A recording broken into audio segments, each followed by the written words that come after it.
हृत्स्पर्शि स्मरणम्।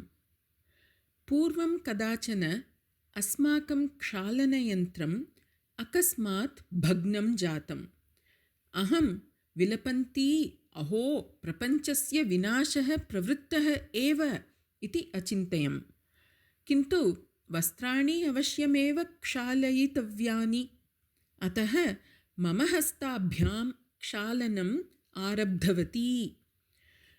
5 निमेषाणाम् अनन्तरं मन्दं प्रवर्तमाने चलचित्रे इव मम मनसि एतत् स्मरणम् उत्पन्नम्।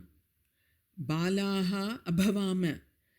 कश्चन बालकः, मम अग्रजः, अहञ्च धावन्तः हसन्तः च निरपेक्षं पक्षिणः अनुसृतवन्तः।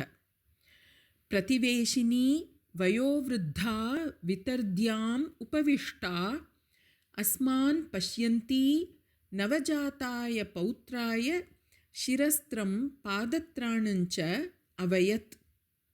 तस्याः गृहात् आकाशवाणी श्रूयते स्म।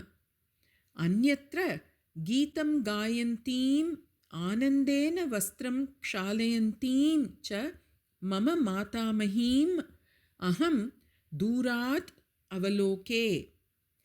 एतेन लघुना बाल्यकालस्मरणेन अहं सन्तोषम् अन्वभवम्। किञ्चित् कालानन्तरं मम इदानीन्तनकार्यं समाप्तम्। वस्त्राणि निर्मलानि जातानि, अर्थात् प्रपञ्चस्य विनाशः न अवर्तत। स्मयमाना अहम् अन्यत् कार्यम् अनुवर्तितवती। प्रायेण एकं नूतनं क्षालनयन्त्रं कदाचन क्रेष्यामि। परन्तु वस्तुतः अतित्वरा कापि नास्ति।